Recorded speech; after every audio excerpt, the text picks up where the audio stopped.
to infinity and beyond.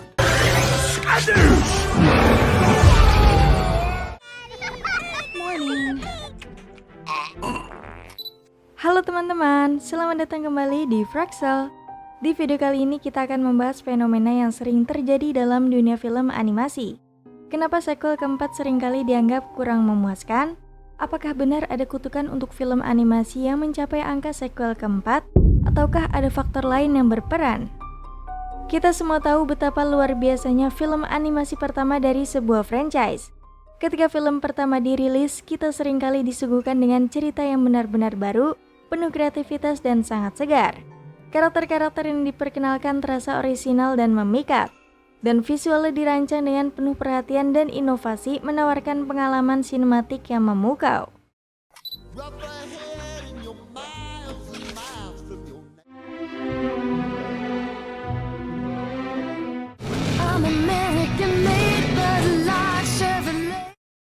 Namun seiring berjalannya waktu dan dengan setiap tambahan sequel, terutama ketika kita mencapai sequel keempat, seringkali ada perubahan yang mencolok.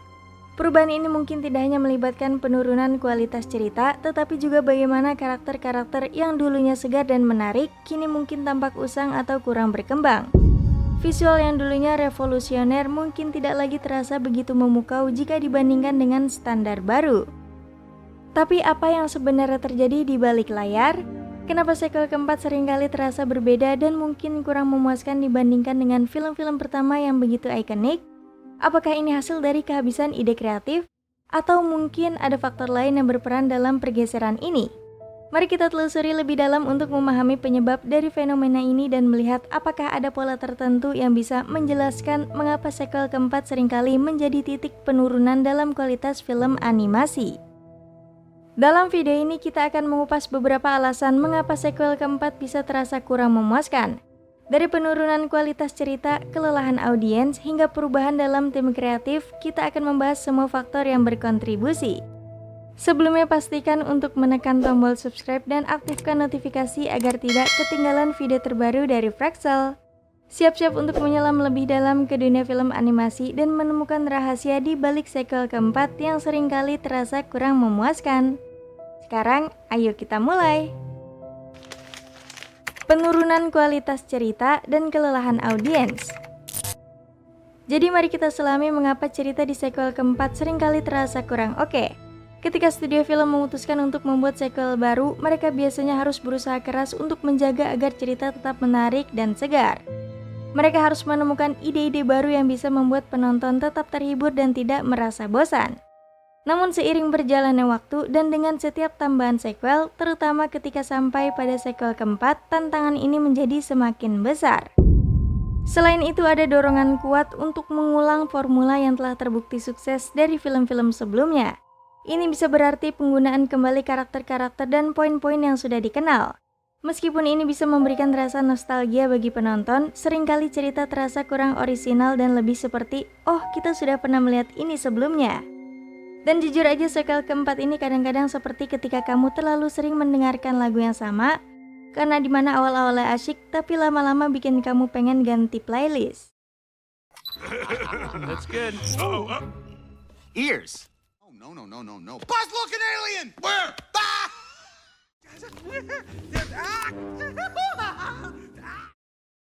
Jadi bisa dibilang sequel keempat seringkali mengalami penurunan kualitas cerita karena studio berusaha keras untuk mengulang kesuksesan tanpa banyak inovasi.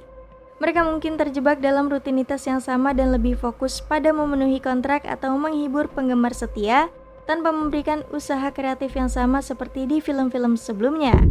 Ini membuat film terasa kurang segar dan lebih seperti versi yang dipoles dari yang sudah ada sebelumnya. Dan ini juga terjadi karena ekspektasi kita semakin tinggi. Ketika film pertama atau kedua sangat keren, kita berharap sequel berikutnya bakal lebih seru. Tapi setelah terlalu banyak sequel, apalagi yang bisa mereka tawarkan yang belum kita lihat? Jadi alih-alih mendapatkan kejutan baru, kita malah mendapatkan cerita yang terasa seperti, sudah deh kita udah tahu ini bakal terjadi. Perubahan tim kreatif dan harus mempertahankan identitas. Ketika sebuah film animasi menjadi sukses, biasanya ada tim kreatif yang sangat terlibat dalam menciptakan film tersebut. mulai dari penulis, sutradara, hingga desainer karakter. Mereka adalah orang-orang yang punya ide-ide segar dan unik yang membuat film pertama sangat menarik. Namun ketika film tersebut memiliki banyak sequel, seringkali ada perubahan dalam tim kreatif. Misalnya penulis atau sutradara yang membuat film pertama mungkin tidak lagi terlibat, atau bahkan perusahaan produksi bisa memutuskan untuk mengganti beberapa anggota tim. Hal ini bisa terjadi karena berbagai alasan. Mungkin mereka sudah pindah ke proyek lain, atau mungkin ada perbedaan visi tentang arah film berikutnya. Ketika tim kreatif berubah, dampaknya bisa sangat besar. Anggota tim yang baru mungkin memiliki pendekatan yang berbeda terhadap cerita atau karakter. Mereka mungkin tidak punya hubungan emosional yang sama dengan karakter-karakter yang sudah ada, atau mungkin tidak memahami apa yang membuat film pertama begitu spesial. Ini bisa menyebabkan pergeseran dalam gaya dan tone film yang membuat sequel terasa berbeda. Bahkan jika cerita masih berlanjut dari film sebelumnya. Film yang awalnya segar dan menarik bisa berubah menjadi kurang sesuai dengan apa yang sudah kita cintai dari film pertama. Figured it out. Skadoosh. To infinity and beyond! Just keep swimming, just keep swimming, just keep swimming. Ketika ada sequel, terutama yang sudah sampai ke sequel keempat, studio biasanya ingin menjaga agar filmnya tetap punya karakter yang sama, supaya penonton tetap merasa terhubung dengan apa yang mereka sukai dari film pertama. Namun menjaga identitas ini ternyata nggak gampang. Studio harus menemukan cara untuk tetap setia dengan elemen-elemen yang membuat film itu spesial, seperti karakter-karakter utama, tema-tema penting, dan gaya visualnya. Sementara juga harus mencoba menambahkan elemen baru agar cerita tidak terasa basi.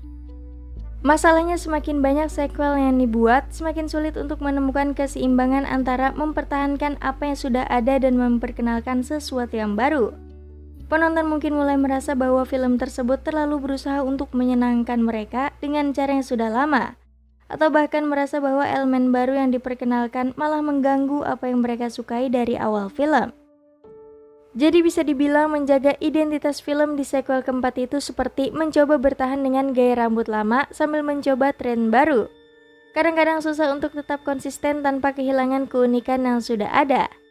Studio harus pintar-pintar untuk memastikan film itu masih terasa seperti bagian dari franchise yang kita cintai, tanpa membuat kita merasa, oh ini sudah terlalu berlebihan, atau kapan ya mereka berhenti mencoba terlalu keras. Kutukan angka 4 bagi semua film animasi.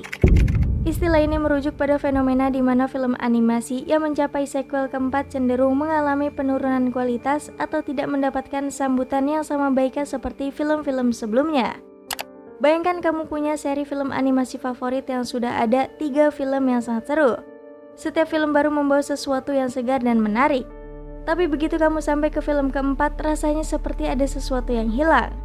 Ceritanya mungkin terasa repetitif, karakter-karakter mulai kehilangan daya tarik, dan inovasi yang dulu ada mungkin sudah mulai menipis. Sebagai contoh pada Toy Story 4, tentu saja film ini menerima pujian kritis dan memenangkan Academy Award untuk film animasi terbaik. Namun beberapa penonton merasa film ini tidak sekuat pendahulunya. Salah satu alasannya adalah bahwa Toy Story 3 memberikan penutup yang sangat memuaskan dan emosional bagi cerita Andy dan mainannya, sehingga kehadiran film keempat terasa tidak perlu. Perubahan fokus cerita ke karakter baru seperti Forky, serta tema-tema baru tentang pencarian identitas dan tujuan hidup dianggap oleh sebagian orang kurang mengena dibandingkan dengan kekuatan emosional dan naratif film-film sebelumnya.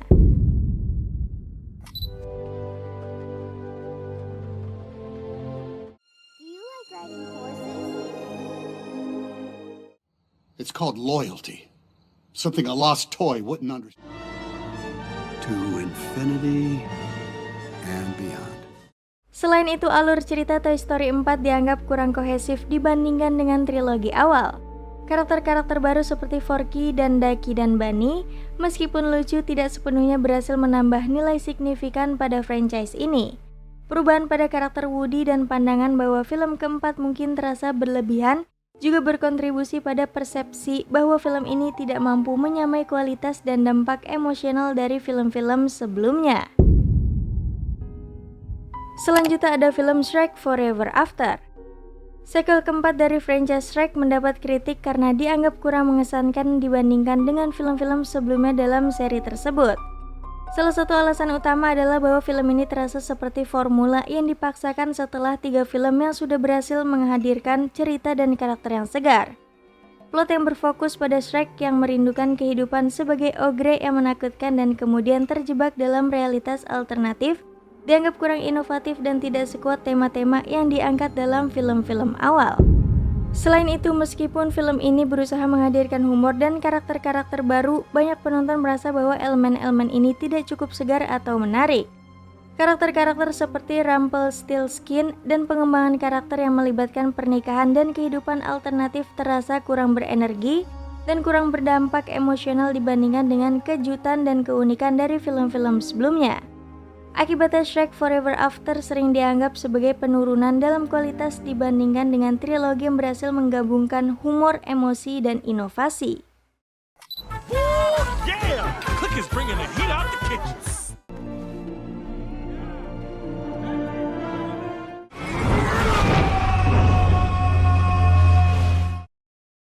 Selanjutnya ada Ice Age Collision Course, sering dianggap kurang bagus dibandingkan dengan film-film sebelumnya dalam franchise Ice Age karena terasa seperti sudah kehabisan ide segar. Cerita film ini berfokus pada ancaman meteorit yang akan menghancurkan bumi, yang rasanya terlalu mengada-ngada dan tidak sebagus konflik yang dihadapi karakter-karakter di film-film awal. Banyak orang merasa bahwa humor dan petualangan yang ada di film ini terasa formulaik dan kurang kreatif. Jadi membuatnya tidak seberapa menarik dibandingkan dengan keunikan yang ditawarkan oleh film-film sebelumnya. What's all that flash and dazzle about? I keep picturing our own kid in there. He'd be the best one. Are they gonna eat us? Hi, kids!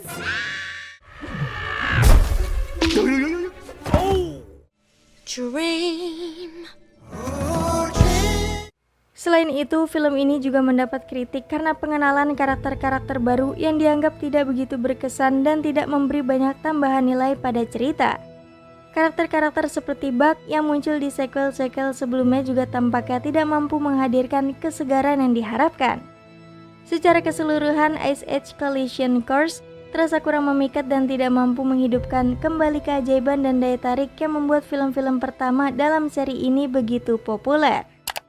Lalu terakhir ada Kung Fu Panda 4, sering dianggap kurang memuaskan dibandingkan dengan film-film sebelumnya dalam franchise ini, karena tidak bisa mencapai tingkat kualitas yang sama dengan trilogi awal.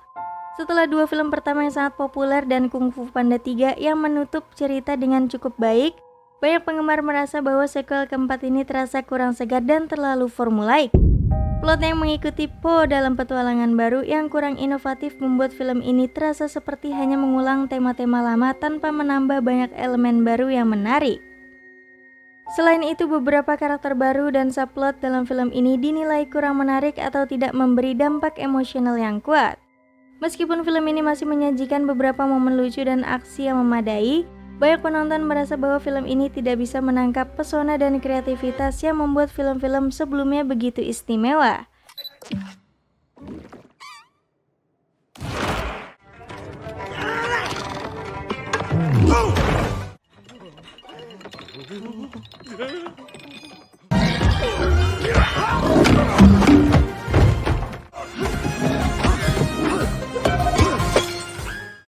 Akibatnya Kung Fu Panda 4 dianggap sebagai penurunan dalam kualitas dan daya tarik jika dibandingkan dengan kehebatan yang ditawarkan oleh film-film awal dalam franchise ini. Harapan kita untuk film animasi yang melanjutkan cerita dengan sequel keempat adalah agar mereka bisa mempertahankan semangat dan kualitas yang membuat film-film sebelumnya begitu istimewa. Ini berarti sequel keempat harus mampu menjaga esensi dari apa yang membuat film pertama hingga ketiga begitu dicintai, seperti karakter-karakter yang sudah dikenal dan elemen-elemen cerita yang khas. Kita berharap bahwa para pembuat film akan menghadirkan ide-ide segar yang dapat membawa nuansa baru tanpa mengorbankan elemen inti dari franchise tersebut. Inovasi ini penting agar cerita tidak terasa monoton atau hanya mengulang formula lama. Selain itu, penting bagi sequel keempat untuk menghadirkan perkembangan karakter yang signifikan. Karakter-karakter utama harus mengalami pertumbuhan dan perubahan yang relevan dengan alur cerita baru, sehingga penonton merasa terhubung dan berinvestasi dalam perjalanan mereka.